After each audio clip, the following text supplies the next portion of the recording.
Сузак районуна караштуу Боз Чычкан айылынын окуучулары жаңы окуу жылында заманбап үлгүдөгү мектепте билим алышат. Бүгүн 27 августта номер 85 ынтымак орто мектебинин курулушу аяктап пайдаланууга берилди. Мектептин ачылышына Кыргыз Республикасынын министрлер кабинетинин төрагасынын орун басары, УКМКнын төрагасы Камчыбек Ташиев, Асанабил кайрымдуулук фондунун президенти Саид Баюми, Жогорку кеңештин депутаты Жеңишбек Токторбаев, жергиликтүү бийлик жетекчилери, айыл тургундары, мугалимдер жана окуучулар катышты. Жақшылықтар болсын, кесін,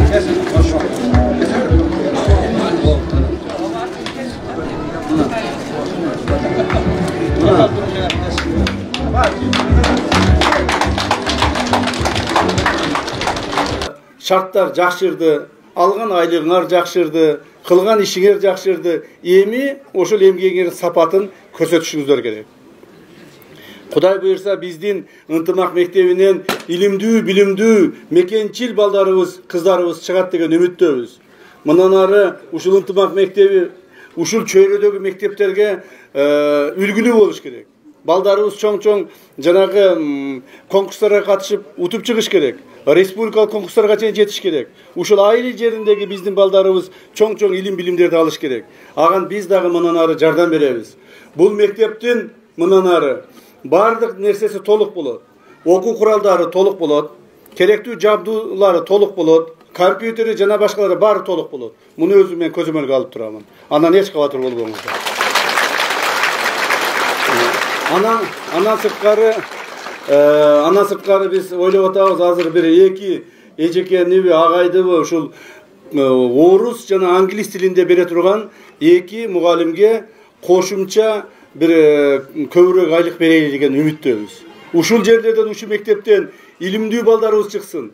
Англис тилин билип, дүйнөнүн төрт бурчуна барып, кайсыл жерде болсо дагы мен ушул Бозчычкандын, Барпынын, Сузактын, мамлекеттин, Кыргызстандын жаранымын деген башын көтөргөн илимдүү балдарыбыз чыксын деген үмүттөбүз. Ошолор тарбиялайбыз, Кудай кааласа ушул жерде. Мектеп 225 орунга ылайыкташтырылып, билим алуудагы бардык шарттар түзүлгөн. Спорт залы, жыйындар залы, китепкана, ашкана, дарылоо кабинети бар.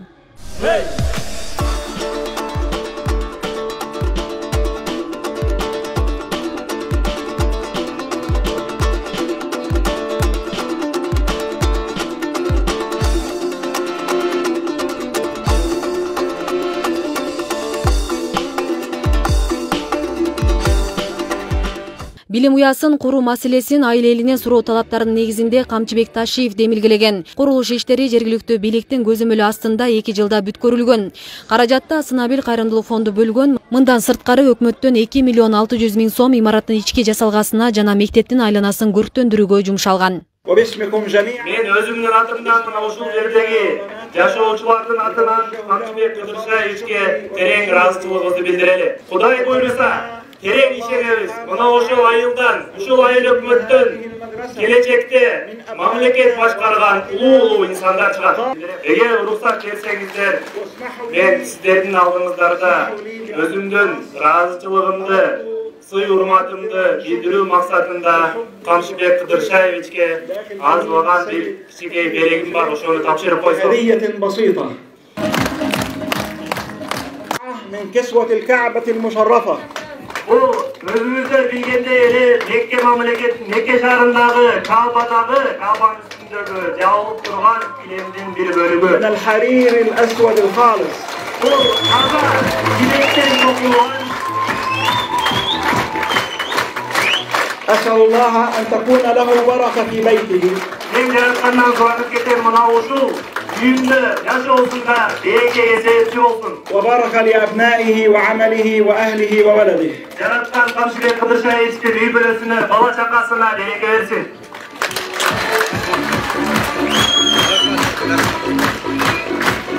شكرا لكم جميعا والسلام عليكم ورحمة الله. Ынтымак орто мектеби 100 орындык болуп, ашар жол менен курулган болчу.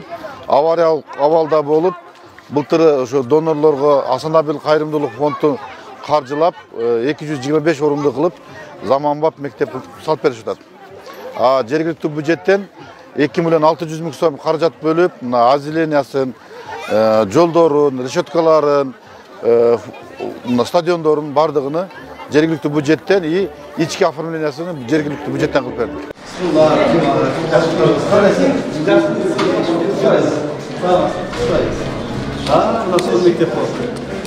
Ынтымак орто мектебинде 28 мугалим 285 балага тарбия берип келет. Алар буга чейин авариялык абалдагы мектепте билим алып келишкен. Имараттын курулуш иштери 2 жылга созулгандыктан мектеп окуучулары жана мугалимдери 1 жыл Барпа эл өкмөтүнүн Темирбаев орто мектебине көчүрүлгөн болчу.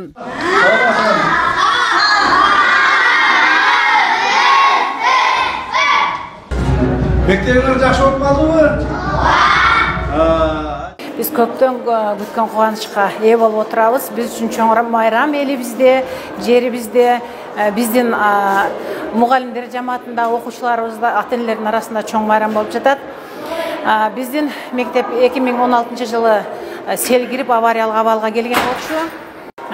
Чыган уулубуз, инсаныбыз Камчыбек Кыдыршаевичтин колдоосу менен ушул жаңы мектептин курулушу башталып кетти. Мына өзүңүздөр көп болуп тургандай, мурда 100 орунга ылайыкташкан мектеп бүгүнкү күндө 2 кабаттуу заман талабына жооп берген мектепке ээ болдук. Бизде мындан аркы иштөөбүзгө чоң шарттар түзүлдү.